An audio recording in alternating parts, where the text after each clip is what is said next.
Carlo Rovelli, Helgoland, Making Sense of the Quantum Revolution. Narrated by Sion Dason and Oliver Maines. It's the summer of 1925, allergy season, and Werner Heisenberg can't stop sneezing. To alleviate his hay fever, the 23-year-old physicist escapes to Helgoland, a small rocky island in the North Sea. Here, finally able to breathe freely, he begins to think deeply about atoms. His insights will revolutionize physics and our understanding of reality. Drawing on the expert storytelling of physicist Carlo Rovelli, these blinks tell the fascinating story behind the development of quantum mechanics. Along the way, you'll discover what Heisenberg's theories tell us about the strange and counterintuitive realm of subatomic particles, and how his insights revealed questions that are still baffling scientists today.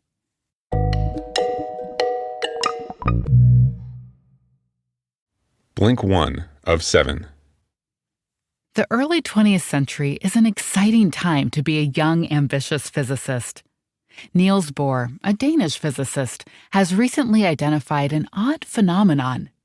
He's observed that, when heated, atoms emit light in certain specific frequencies.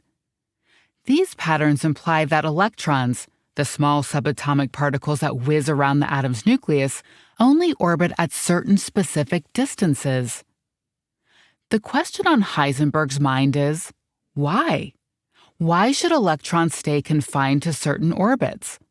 And why should they leap between orbits in specific quantifiable ways? Essentially, he wants to understand the mechanics of quantum leaps. The key message here is, Heisenberg kicked off a new, complex field of study called quantum physics. The problem was this. Scientists at the time couldn't explain the orbits of electrons or the quantum leaps between these orbits. To describe the movement of particles, classic physics relied on discrete numbers for variables like position, velocity, and energy. But for electrons, it was difficult to determine these variables. Scientists could only observe how these variables changed as electrons jumped between orbits. To skirt this mystery, Heisenberg focused on what was actually observable. That is, the frequency and amplitude of light emitted during these leaps. He reworked the classical physical laws and replaced each separate variable with a table or matrix representing all the possible changes which could occur. The math was extremely complicated, but the outcome perfectly matched what Bohr had observed.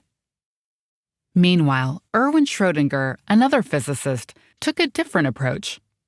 He considered electrons not as simple particles that orbited a nucleus, but as electromagnetic waves that propagated around it.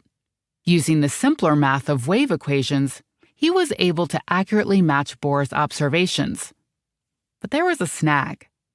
Waves are diffuse, but when observed by a detector, electrons are clearly distinct points, or particles. How to reconcile these seemingly incompatible models that, nonetheless, give the same results? A third thinker, Max Born, had the answer.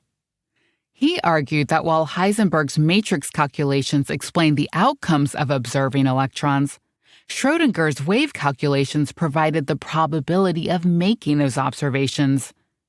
It seemed that in this new quantum physics, electrons somehow existed as waves until seen by an outside observer. Then they collapsed into a point. This gave rise to a new, vexing question. Why? Blink 2 of 7. There's a classic thought experiment which illustrates the confounding world of quantum physics. It involves a cat in a box with a very curious device. When triggered, it releases a powerful sedative to lull the animal to sleep. Now, let's say the device is only triggered by a certain quantum phenomenon, like the decay of an atom. Moreover, let's say Schrödinger's equations give a 1 in 2 probability of this phenomenon occurring at any given point. So, until we open the box, we don't know if the phenomenon has occurred. The cat is somehow both asleep and awake. This is called a quantum superposition, and it occurs when two contradictory properties are, in a sense, both present. It's a notoriously difficult concept to wrap your head around, and for decades, physicists and philosophers alike struggled to explain exactly how it works. The key message here is, superpositions pose difficult questions about the nature of reality. This thought experiment, known as Schrödinger's cat, illustrates a central mystery of quantum physics. While superpositions seem improbable, scientists have demonstrated that they actually occur. For instance, a single photon of light can act as if it's taken two completely separate paths. There are competing explanations, sometimes described as interpretations, for this strange reality. One interpretation is the many worlds theory. In this model, the idea of the cat being both asleep and awake is taken literally. That is, since the probability of the trigger occurring is 1 and 2, both occur, just in different timelines. You, as the observer, also exist in each of these timelines. In fact, because there's an infinite number of quantum events, there's actually an infinite number of timelines or worlds. A competing interpretation, the hidden variables theory, avoids infinite worlds by separating Schrödinger's wave from the quantum particle itself. In this idea, the probability predicted by Schrödinger exists in a real way we don't yet understand, even as the observable physical reality only takes one form. So, the probable asleep cat exists in our world, even if we only see an awake one. Yet a third interpretation, called quantum Bayesianism or cubism, is wholly different. According to this theory, superpositions and Schrödinger's probabilities are just information, and incomplete information at that. When observers open the box and see the cat, they get more information.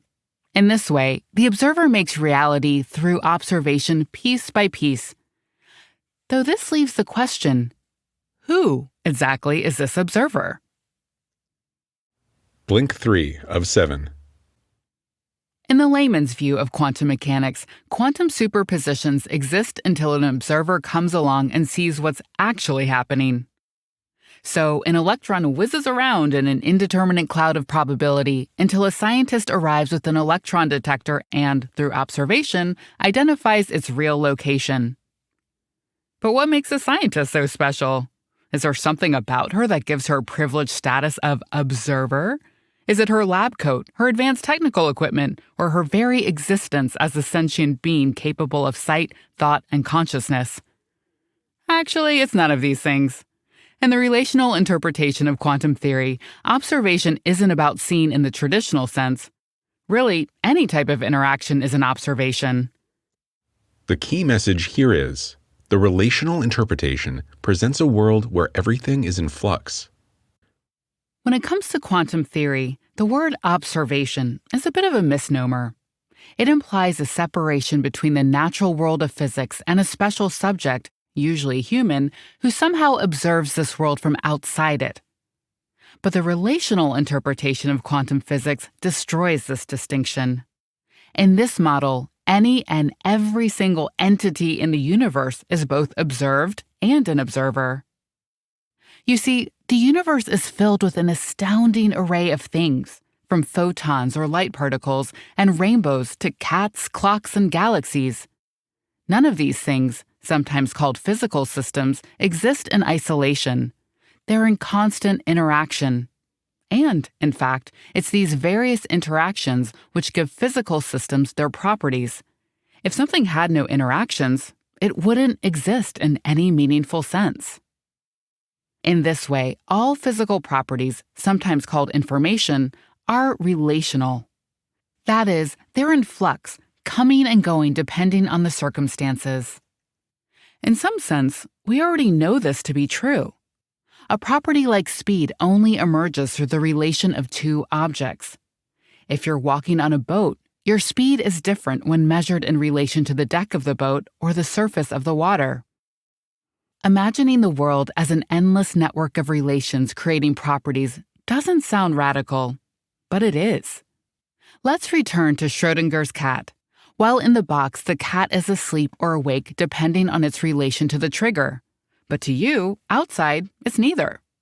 Both of these are true because different relations produce different realities. It just depends on which relational event or frame of reference is being considered. Blink 4 of 7. Imagine two photons, both existing in a quantum superposition where they're both blue and red. Like Schrödinger's cat, we can't determine the definitive state of either until we make an observation. But as each photon has two options, each color has a 50% chance of manifesting when observed. Let's send one of these photons to Vienna and the other to Beijing. If we take a peek at the Vienna photon, it'll manifest as either red or blue. For this example, let's say it's red. Now, when we observe the Beijing photon, it should match the Vienna photon about half the time. But here's where things get strange. If the Vienna photon is red, the Beijing photon will also be red every time. This seemingly magic link is called quantum entanglement. The key message here is, the relational model demystifies the process of quantum entanglement. Quantum entanglement is one of the most bizarre phenomena in physics. When two photons are entangled, their features correlate or match even across distances. Of course, a pair of red gloves is also correlated across space. If you separate them, they both remain red. However, a pair of photons in red-blue superpositions are neither color until observed. So how is one able to match the other? Well, the first photon could somehow send a signal to the second. Yet, entanglement is observed across distances where the signal would need to violate the speed of light. Or maybe the pair decide their color before being separated. This explanation is also ruled out by a complex set of equations called Bell inequalities. So what's really going on here? The relational model may give some clues. Remember, in this model, properties only exist in interactions. Since no entity is capable of observing both the Vienna and the Beijing photons simultaneously, each has no real properties in relation to the other. The Vienna photon's red color only exists in relation to observers in Vienna. So to the Viennese, the Beijing photon, and in fact everything in Beijing, remains in a quantum superposition. Until mutual observation takes place, any comparison is meaningless. Yet, these distant events can come into relation. A scientist in Vienna can call her counterpart in Beijing.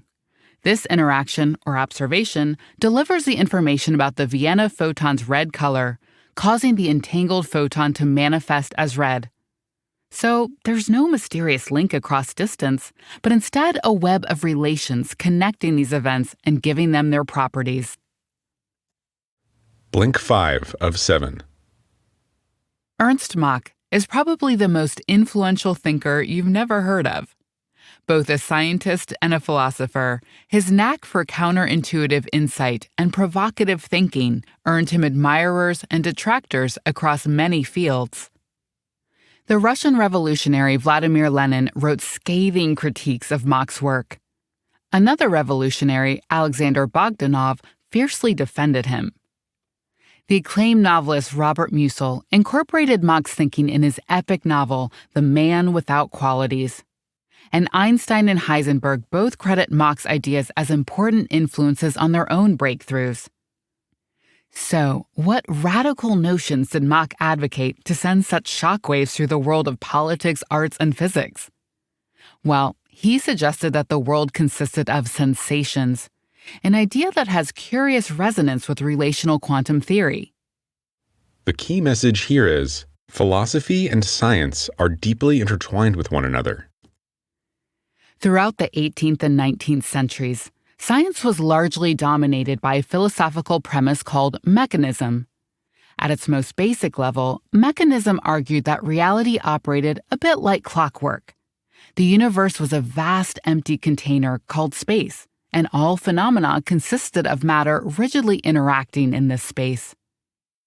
To Ernst, this model was useful but limiting. He considered mechanism to be too metaphysical or abstract. Instead, he argued science should focus on what's actually observable, That is, the sensations that occur when elements interact. If this sounds familiar, it's because this exact idea inspired Heisenberg to investigate the actions of electrons, opening the door to quantum theory. But Mach's notions have an even deeper reach. In his conception of reality, physical objects aren't independent elements that mechanically interact, but rather it's these interactions which produce the world. And observers also aren't separate from this system. They, too, only know the world through the sensations of interactions. Again, this notion seems to presage the relational interpretation of quantum physics where properties don't exist independent of their context. This isn't to say that Mach had a prophetic understanding of quantum mechanics. Rather, Mach's insight shows the valuable interplay between science and philosophy. Had Heisenberg ignored Mach and rigidly adhered to the tenets of mechanism, he may never have arrived at his crucial discoveries. Likewise, contemporary philosophers can grapple with the latest scientific understandings to sharpen and refine their own ideas about reality. So, how does all this look when applied to a tricky subject like consciousness? We'll examine that in the next blink. Blink 6 of 7. Spend a few moments clicking around on the internet, and you'll see quantum concepts applied, or more accurately, misapplied, in innumerable inventive ways. Gurus speak of quantum spiritualism, scam doctors advertise quantum healing, and tech entrepreneurs extol all varieties of quantum nonsense. It seems that the inherent strangeness of quantum physics has a way of sparking the imagination. But can quantum theory shed light on life's big questions? Can it explain love, elucidate the origin of beauty and truth, or provide meaning to existence? Not exactly. But applying the concepts of relational quantum theory to a question like the nature of consciousness can open new paths for investigation and inquiry. The key message here is, considering relations and correlations can shed light on how the mind works. In general, philosophy offers three main models for the human mind.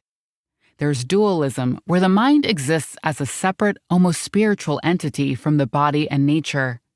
There's idealism, where the mind encompasses and accounts for all of reality. And there's naive materialism, where mental phenomena are just the outcome of brute physical processes. Relational quantum theory can offer a slightly different account of the mind. To understand it, it's helpful to think about meaning. For human cognition, meaning is extremely important. We see signs, read words, or think thoughts. These mean something because they refer to or signify something external in the real world. The German philosopher Franz Brentano calls this process intentionality, and it's how we communicate with each other and navigate reality.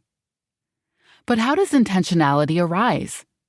One answer is through relevant relative information. Relative information is a correlation that emerges when two systems relate. So, spotting a falling rock creates relative information by correlating an external object, the rock, with an interior state, your brain ascertaining its descent. This information becomes relevant because it determines your body's reaction, that is, getting out of the way.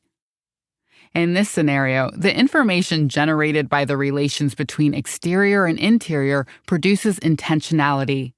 The sight of a falling rock signifies danger, and you move to avoid it. Of course, this account only describes the physical processes which take place between various systems. It says nothing about your individual experience of dodging a rock. Explaining how such a subjective experience emerges is trickier. This is called the hard problem of consciousness, and it remains an open subject of debate. Blink 7 of 7. When you look at a cat, what do you actually see? Well, in the traditional model of sight, perception is all about absorbing information. Photons bounce off the cat's form, fur, and whiskers and enter your eyes. Your retinas process the light into a signal and send it on to your brain. Finally, your neurons interpret the signal into an image of a cute kitten. But that's not exactly correct. In actuality, your brain predicts what the eyes should see. The eyes still gather light, but only pass on signals that conflict with this pre-existing image. These discrepancies between what we expect and what we detect are the crucial information we use to make sense of the external world. The key message here is, studying quantum physics can help us see the world in new ways. This second explanation of sight, where the brain plays a leading primary role, comes from a concept called the projective consciousness model. In this theory, consciousness arises from the brain constantly refining its preconceived ideas and mental representations against data collected by our senses. In this way, our interpretation of reality is a confirmed hallucination that constantly updates and evolves. In some ways, science works on the very same principles. Humanity dreams up one vision for how the world works. Then, through experience and experimentation, we find all the ways reality departs from and defies these models.